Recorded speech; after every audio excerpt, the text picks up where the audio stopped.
Guys, Pirkei Avot, Ethic of the Fathers, we have a tendency of going a little bit deep and try to give you insight that you can take all your life. We try to challenge you to think because there's a lot of pathways in the minds that are usually unopened and are closed. They exist, but they're closed. So we try to open it up and get the muscles going and give you something tasty. You see, everything is connected. And that's how we make oneness. That's what we say, Shema Yisrael, Hashem Elokeinu, Hashem Echad. The point of making oneness is connecting every dot. So now we have an ethic of the fathers that we're going to look into and try to bring something deep out of it for us. Rabbi Yochanan ben Zakkai says, go and see what's the best trait for one to acquire or attach to. And he says, what's the worst trait one should distance from? Okay? So let's see what he brings. He brings 5 opinions, 5 Rabbanim, 5 Tanaim. We have first Rabbi Eliezer. Rabbi Eliezer says the best trait for you to attach to is a good eye. Fine, get a good eye. Comes, what's the worst trait? An evil eye. Distance yourself from an evil eye. Comes Rabbi Yehoshua.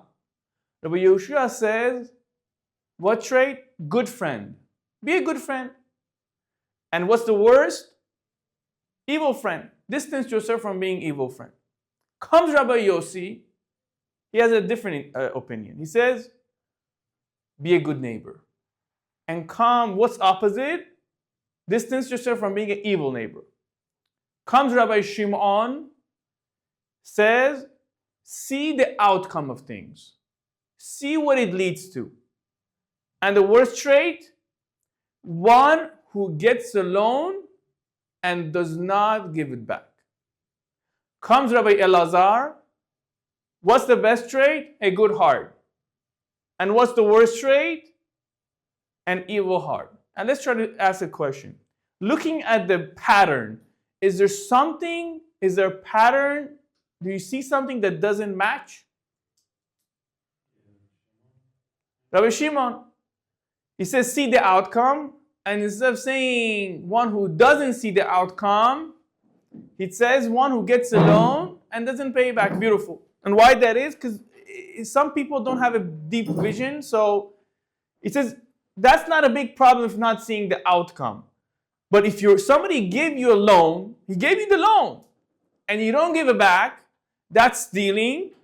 And one steals, he's not close to Hashem, he can't talk to Hashem. Hashem doesn't really want to accept that guy. And that's what happened in Bnei Noach. Bnei Noach, the whole stamp, the final stamp of the generation of Noach happened when they stole and they got the flood. So he says, one who gets the loan and does not give it back, right? Now, Rabbi Yochanan ben Zakkai said these 5 opinions from his students. Which one does he choose?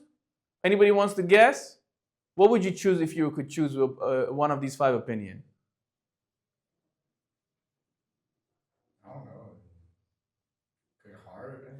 He chooses good heart.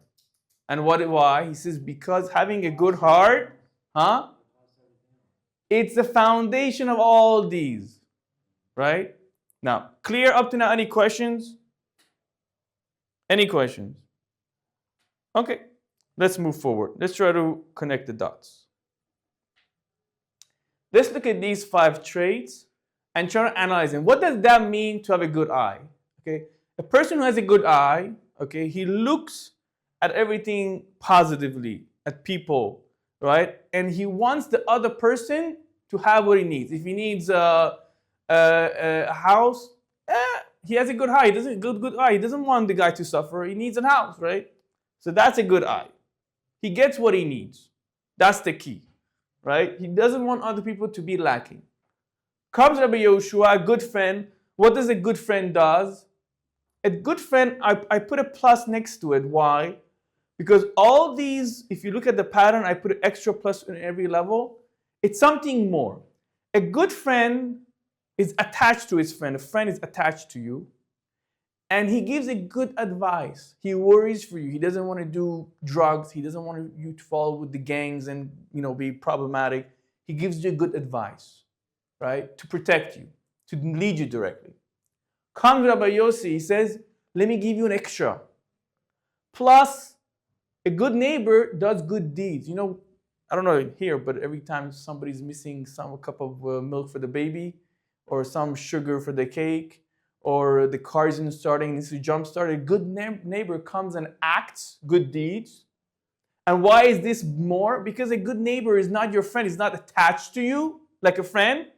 So this is a plus, extra plus. He needs to go a little bit more out of his way. And it gives you something that you need. Right? Comes Rabbi Shimon and sees the outcome of things. Right? He says, look, what? I'm going to do a kindness today. Right? I'm going to do a kindness today, and what happens? 10 years down the line, somebody will give that kindness back to me. Right? Somebody will give it back. Today, I'm doing it. Right? I'm spending time and effort in doing kindness today, seeing the outcome. Down the line, somebody come and help my kid. Right? That's Rabbi Shimon. Now, there's one place when you do kindness and you don't get it back in this world. Anybody wants to guess? You can also guess. You can do a kindness in this world and you don't expect it back. To who? What? No, tzedakah you get back. What you give, by the way, I put noten. If you look at the word, the Hebrew letters of noten or natan, it's basically is this exact same. If you flip it around, it's the exact same thing. What you give, you're guaranteed to get it back, right? But there's one place our sages tell us don't expect to get it back in this world. You get it back in the next world, but not in. The reward will be fully in the next one. That is for a dead person, a person who's dead, and you have to bury him, right? He can't come back and give it to you, right? But then in the next world, you do get the reward. But in this world, don't expect it. But Rabbi Shimon says, is the lesson here to bury people? Or? No. It's a mitzvah. It's a mitzvah to bury the dead because there's a respect for every human being, and they have to be buried. So there's a mitzvah to bury them. And a dead person who has no one else, just happened to be that, maybe he has nobody else and is at a tough situation. Convert, in an example. There are stories. And if somebody goes and helps, does kindness by burying him, now he's dead. How is he going to give it back to you, the kindness that you did? So then you won't get it back, but in the next world, Hashem knows how to do cheshbonot, calculations. But we see it from the... What about mitzvot? We say that really there is no reward for mitzvot in this world. Right, we say in mitzvot, we say, I've heard that we get our expenses paid in this world. But the real reward is in the next world, right? So that's also true. So I put the letters for noten or natan to see that what goes around comes around. Now, Rabbi Elazar says a good heart. What's the difference between a good heart? A good heart wants to do kindness to the other person, right? Even though if he loses money, right? Even though at his loss, right? He has a burning to give, right?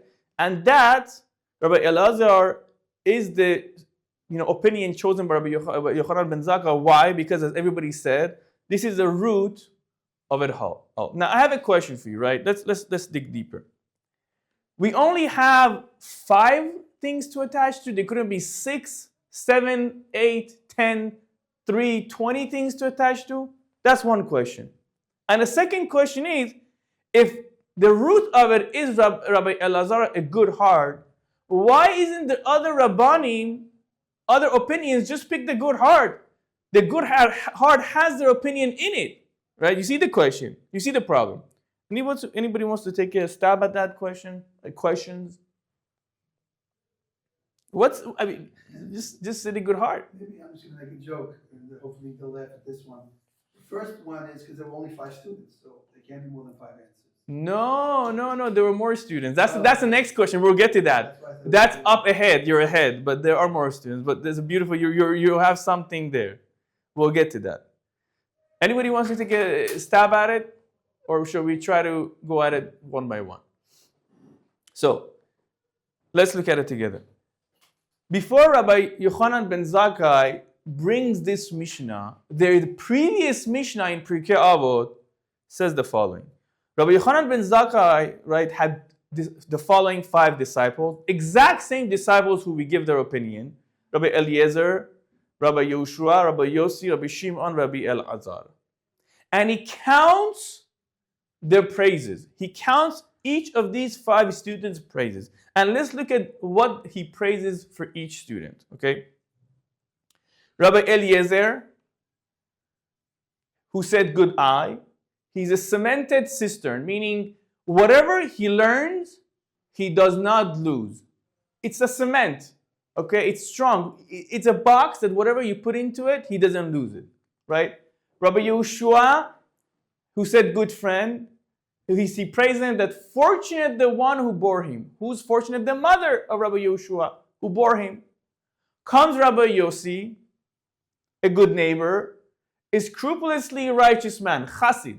He goes beyond the letter of the law. Comes Rabbi Shimon, who sees the outcome. He praises him a man who fears sin. You see, fears sin, because he fears sins, he also sees the outcome. You see the correlation. Comes Rabbi Elazar, who says good heart, spring flowing, stronger and stronger. Pump, a heart is a pump. So he's praising these 5 students. And Maharal asks, by the way, the foundation of all these knowledge from Maharal. Amazing, amazing insight. Maharal asks, why Rabbi Yochanan had only 5 students? He had more students. You are close. He had plenty of students. Why only 5? Why did he only pick these? I'm sure there were plenty more tonight with him he could have mentioned. So we have now 3 questions. Why only 5 things to attach to? Why only Rabbi Yochanan ben Zakkai praises only 5 students? And why isn't the other Rabbanim, Tanaim, go with Rabbi Elazar? Rabbi Elazar, a good heart, is already including, right, the other opinions in it. They're not saying, they could be saying good heart and they're in it. They're not missing a point. So to answer these questions, let's think together. A human being, what is he known to have as a basic level? Basic level. 5 senses? Well, you're under 5. It's something with 5, but 5 fingers. 5 fingers. They're all there. 5. There's 5 in there. There's 5 in there. But you guys are the pattern. So on the basic level, we say a human has a body and a soul. A human is made of body and a soul.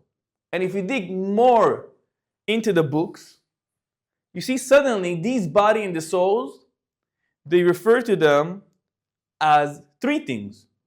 Nefesh, Ruach, Neshama. And if you dig more into Kabbalah, maybe some other books or people, Hasidim, I don't know. Ruach isn't just wind, Yeah, but some say it's a speech has wind in it. So we're not getting into the detail of what that means, but they say a person is made of Nefesh, Ruach, and a Neshama. If you look deeper, suddenly you see a person is made out of 5. Nefesh, Ruach, Neshama, Chaya, Yechida. And it's possible why they don't mention Chaya, Yechida is because in this generation we have little access to them, or maybe no access to them, because that's really high level. They say Eliyahu Hanavi reached the level of Chaya, and they say that the Chanoch, the tzaddik, the righteous, reached the level of Yechida and became an angel. Very high levels. So people usually don't mention to Chaya and Yechida. But basic level that they mention all the time is Nefesh, Ruach, Neshama. But in reality, in truth, there's really 5 levels of souls. So the reason that Rabbi Yochanan ben Zakkai is really mentioning only 5 students and 5 things to attach to, right, is because, and the other Rabbanim saying something, they're not saying a good heart, is because every opinion is focusing on one of these 5 elements. Root of all is Rabbi Elazar. And then you have the soul level called Sichli, another soul level called Nafshi. But you need a carrier, you need a vessel to hold these levels. And so there you have 4, and the 5th level is the root of all, the heart, the pump. So these 5 opinions, each is really reflecting one aspect of the 5 souls.